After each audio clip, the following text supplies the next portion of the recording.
जादुई गुफा।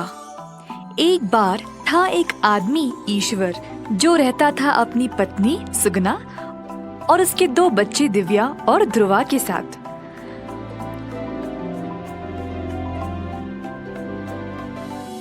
उसका काम था गुप्त जगहों को ढूंढना और उनकी खासियत के बारे में जांच करना।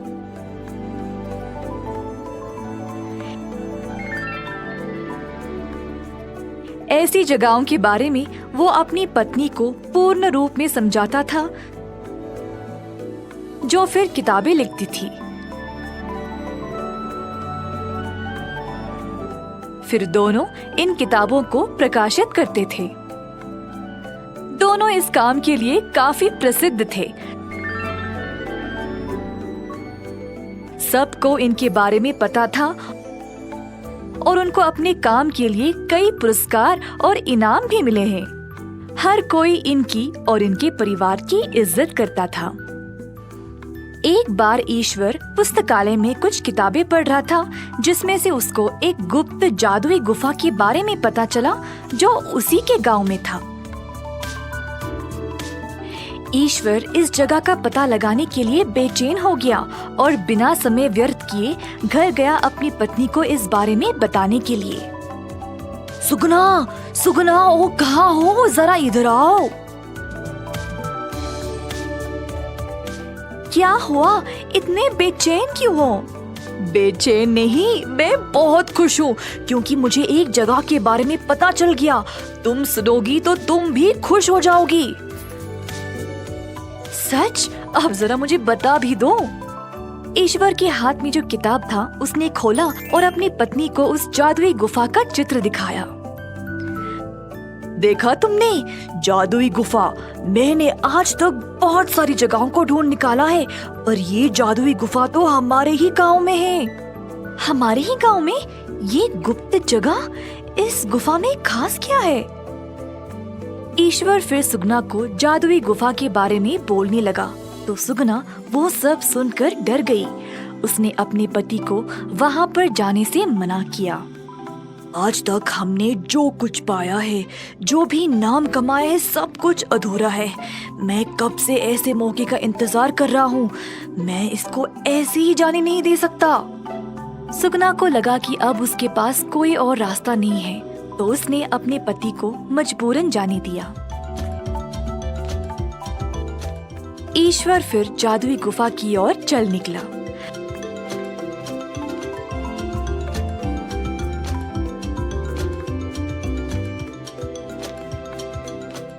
अक्सर ईश्वर एक हफ्ते के अंदर अंदर वापस लौट जाया करता था, पर इस बार कई दिन बीत गए और ईश्वर की कोई खबर नहीं। सुगना भी चिंतित हो गई। बच्चे भी बार बार अपनी माँ को अपने पिता के बारे में पूछने लगे।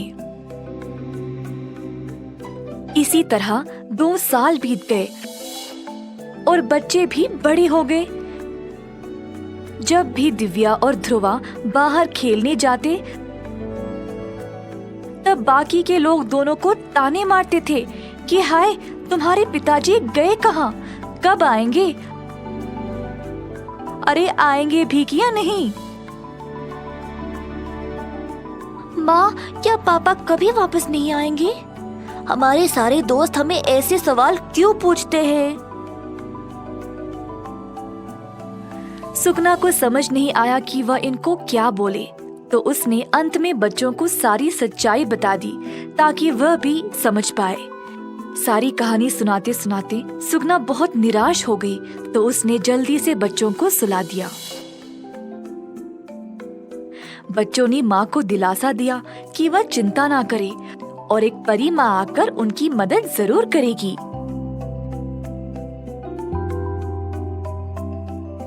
बच्चों ने फिर प्रार्थना की और सो गए। जब बच्चे गहरी नींद में सो रहे थे, तब सच में एक परी देवी माँ प्रकट हुई और उनको उस जादुई गुफा पर ले गई। अचानक से बच्चे जाग गए। नींद भरी आंखें जब खोली तो बच्चे पहले घबरा गए, पर जब ध्रुवा ने गुफा को देखा तब उसे याद आया कि उसकी माँ ने इस गुफा का चित्र उसको किताब में दिखाया था। अरे, ये तो वही जादुई गुफा है जिसके बारे में माँ ने बोला था। चलो हम अंदर चलकर पापा को ढूंढते हैं।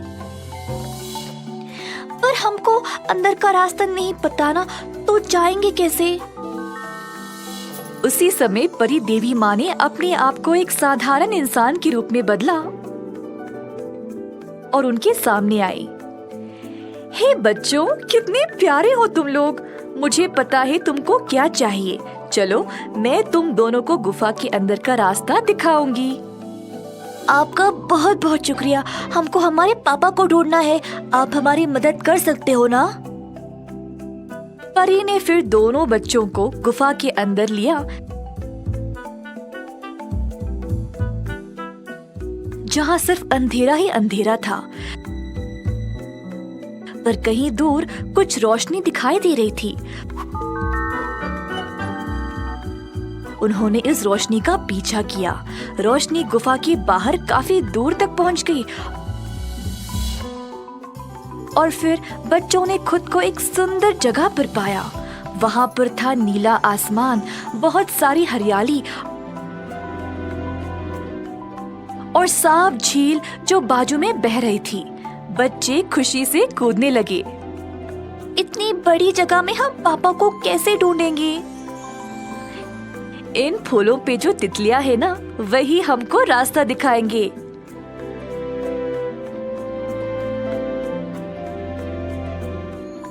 सच में? ये कैसे मुमकिन है? चलो मैं दिखाती हूँ। प्यारी तितलियां, क्या आप हमें बता सकते हो कि ईश्वर किस दिशा में गया था? तुरंत तितलियां उड़ने लगी और फिर बच्चों ने उनका पीछा किया। एक जगह पहुंचे जहाँ पर बहुत सारे पेड़ थे और फिर तितलियां गायब हो गई। ये तितलियां कहाँ गई?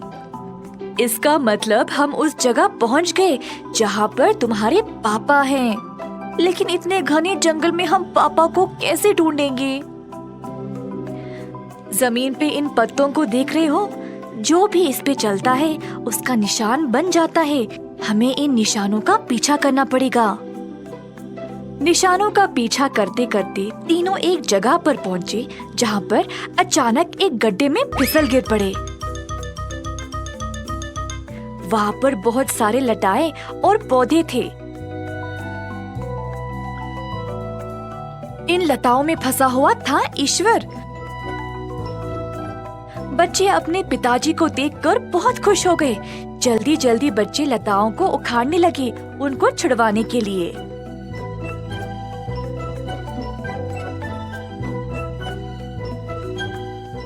परी माँ ने फिर अपने जादू का इस्तेमाल किया और ईश्वर को पानी दिया। ईश्वर वापस होश में आ गया। अपने बच्चों को देखकर ईश्वर बहुत ही ज्यादा खुश हो गया। ईश्वर और बच्चे फिर उठकर घर वापस लौटने की तैयारी करने लगे। परी बहुत खुश थी कि उसका काम सफल रहा। उसी समय दिव्या ने पीछे मुड़कर उस महिला को बुलाना चाहा जिसने उनकी मदद की, पर वहाँ पर कोई नहीं था। हे, वो महिला गई कहाँ जिसने हमारी मदद की थी? गायब हो गई अचानक से। हाँ, मुझे भी नजर नहीं आ रही। तुम्हें याद है, हमने सोने से पहले परी देवी माँ के लिए प्रार्थना की थी। शायद वही थी। उनके बिना हम पापा को कभी ढूंढ ही नहीं पाते। थैंक यू परी माँ।